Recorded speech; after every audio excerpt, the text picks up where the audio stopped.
Oh, it's the cure. I have to go back in there. What if Lorelai Gilmore was goth or had a dark aesthetic? What would that look like? Would it still be recognizable as Lorelai Gilmore? Would it just look like you're wearing all black with some preppy elements? In today's video, we are going to be talking about taking inspiration from someone such as Lorelai Gilmore, who does not inherently have a dark aesthetic, but you can still take someone's style as inspiration, make it a tad bit darker, and still be recognizable to the source of inspiration. Today's video is going to focus on Lorelai Gilmore's style and how to make it darker, but a lot of the exercises that I'm going to be doing today, I encourage you to try it with some of your other favorite fictional characters. Just a disclaimer, none of my videos are ever going to be about how to change yourself or change your identity, but how to take inspiration from the things that you love at heart and make it even more closer to your identity and finding your personal style and signature style. Whenever you're taking inspiration from any character, fictional or not, the first thing that I highly recommend you do is really get down to the nitty-gritty details and figure out what is it about their style that makes it identifiable to them. I find this much easier to do with cartoon characters, considering they wear the same thing every day,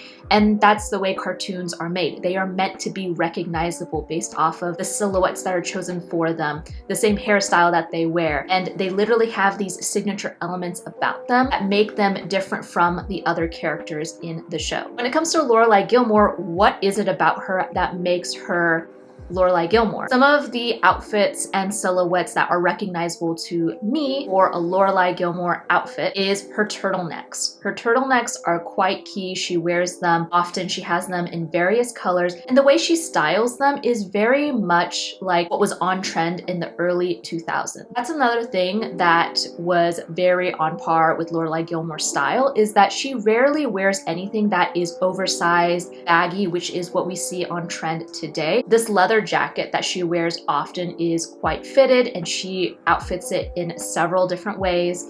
Her more casual outfits has low-cut boot-cut jeans, and when it comes to her work life working as an innkeeper and eventually an owner, she definitely wears more business casual outfits. Some of my favorites is when she wears a button-up with a vest, and then when it comes to her more formal outfits, whether it is the Friday night dinner with her parents or just where she wants to be, looks a bit more spruced up. Again, she wears a lot of form-fitting pieces, something that shows off her décolletage, elements that you want to keep in mind that still makes it recognizable to them while you're making it your own. What is more important, the color or silhouette? Now, when it comes to color for Lorelai Gilmore, let's keep in mind that her color season is speculated to be a bright winter. I think this is a very high likelihood, and because she is a bright winter, a lot of her costumes and outfits that they put her in are different shades of blues, cool toned colors. They tend to be bright and saturated, and they really make her eyes pop. And when it comes to makeup, she wears a lot of berry toned lipstick, and sometimes there's like a bit of eyeshadow that has a bit of shimmer to it. So when it comes to Kibby body type, she is a flamboyant natural. So closed necklines, form-fitting pieces, leather jacket, like the typical model off-duty look is what we usually see in Lorelai Gilmore, and she wears a lot of business casual button-ups. Now, this is not just for flamboyant naturals, but this is just part of the signature silhouettes that we see on Lorelai. For this case study of making Lorelai Gilmore's a bit darker, a bit more alternative, I'm going to focus more on silhouette and cuts versus color. In order to make her style a bit darker in terms of how I'm going about it, it's not the only way to go about it, but the way I'm going to go about it is I'm going to be trading in a lot of her colors for black, maybe black and orange. For example, her light blue turtleneck, I'm trading in for something like this. However, when it comes to emulating a character and taking it into your own style, color may actually be more important than the cuts and silhouette. So for example, one of my favorite color combinations is purple and green. And purple and green can actually be recognizable on several different characters, depending on which purple and which green are we talking about. Sam Manson from Danny Phantom. Colors are clearly black, purple, and this neon, very grid-like green. Green and purple is also recognizable on Daphne Blake, but instead of black hair, make it red hair or orange hair. That's why when they made Daphne Blake in the live action Scooby-Doo, it was actually very recognizable who each of the characters were because they stick to their color palettes. When it comes to the color palettes in Sailor Moon, it is super important. Of course, their daily outfits, they're wearing different things, but in terms of recognizing them in their sailor outfits, the color is super important. And green and this burgundy purple is recognizable on Sailor Pluto. Purple is recognizable on Maleficent as well as many other Disney villains. Hair it with horns and ravens, but then you have this green and purple, it's automatically Maleficent. Okay, the fun part. How do we make Lorelai Gilmore's style dark? Or how do you make any of your favorite characters' style who's not inherently dark or alternative? How do you make it dark? Think about the existing dark aesthetics that we have today that we recognize. Yes, goth is a music subculture, but there are so many beautiful styles that we have to credit the goth music subculture for, as well as punk and grunge. Corporate goth has predated internet. And I actually think Lorelai Gilmore's style is the most akin to corporate goth. It fits her lifestyle the most. If we were to take like her as a character and make it darker as an innkeeper, as a manager, corporate goth would still feel very much in line with who she is. So Lorelai has a business casual, early 2000s, late 90s look. A lot of her styles and silhouettes, I'm going to, again, like look for the leather jacket, the turtlenecks, but look for it in black. And in terms of fabric, one of the easiest ways to have something have a bit more of that hardness, that more edge.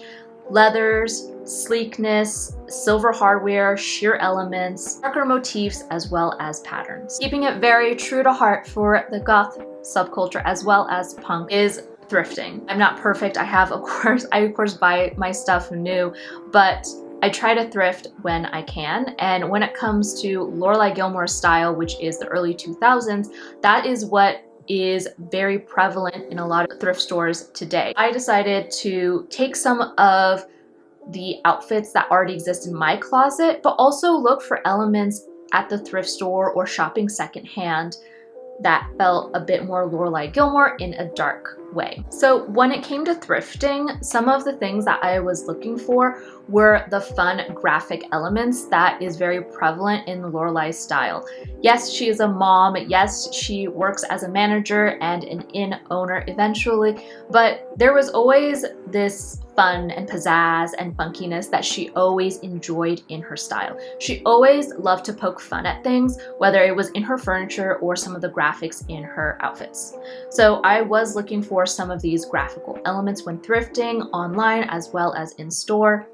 I will have to admit I ended up not really buying anything because even though I am doing this challenge of how to dress like Lorelai Gilmore in a dark way, I still didn't want to buy things just for the sake of a video. I still want to wear these clothes outside of YouTube. But I did have fun having this challenge of shopping intentionally. And I think whether you're doing a YouTube video or not, I think that's important when shopping, is you're shopping with intention because that prevents you from buying things that you don't need. When it came to cardigans and outerwear, of course, I was looking for a leather jacket as well as cardigans that have a bit of this eyelet, maybe a lacy details that was very prevalent in the early 2000s. I also found this bag. As soon as I walked into Goodwill, I could not believe it. Like it felt like it was meant to be. The day I decided I'm gonna do a Lorelai Gilmore thrifting day, I saw this bag that reminded me so much of the Marc Jacobs bag that we see a lot on TikTok that so many people want to get, and in my opinion is kind of selling for a ridiculous amount. I get it's Marc Jacobs, but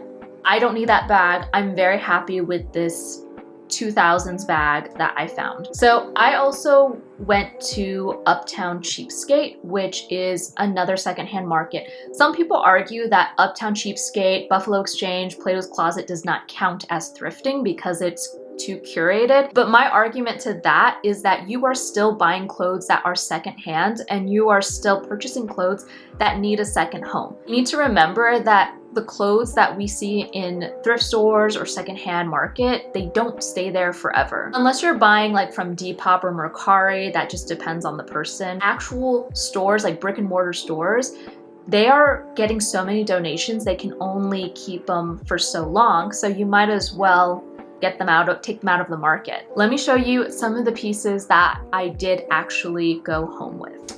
Okay, so for this first outfit, I got this top from Foxblood. It is a Jawbreaker reference, what Courtney Shane wears. However, I still felt like this was very still akin to a Lorelai Gilmore aesthetic, where it has the preppy argyle print. I feel like when it comes to sheer elements, that's a great way to make something feel a bit more, like it has a bit more edge to it. It's very akin to what we see a lot in goth subculture fashion styles. And when it comes to Lorelai Gilmore's like usual pieces, she's either wearing jeans or black pants. I know it's kind of hard to see because my office is so dark, but I am wearing slacks. I can't believe I found this at the thrift store. This was like my favorite Goodwill find. I added my Heart of Steel spider to it. Okay, bonus points. So I also got these glasses that feel very early 2000s. They're definitely not the kind of glasses that I would typically go for, but it felt very right for Lorelai Gilmore, and I feel like it really matches the outfit I have contacts in, so I'm not gonna keep that on. In addition to this entire ensemble, I found this leather jacket at Goodwill. It's a bit more oversized than what Lorelai Gilmore would wear. She'd probably wear something that's a bit more fitted, maybe a little bit shorter, but realistically, this is a jacket that I would wear. Actually, because it is longer and a bit baggier, it reminds me of Buffy the Vampire Slayer more than Lorelai Gilmore, but mixed with the argyle print or the argyle embroidery, it's given a bit Lorelai. On to the next piece. Felt like the lace trim and a little bit of that bow detail is very early 2000s, and also its form fitting, just like I mentioned, is very important to the Lorelai Gilmore identity. Quintessential shoe wear for Lorelai Gilmore is knee-high boots. So I got these boots from Vagabond. This is by far my favorite Lorelai Gilmore outfit. Even though I look like Buffy the Vampire Slayer, it feels like Lorelai in my heart. Okay, so for this next outfit, I wanted to pair a button-up with a pencil skirt. I quite frankly did not find any pencil skirts that I liked at the thrift store or at Uptown Cheapskate or even online.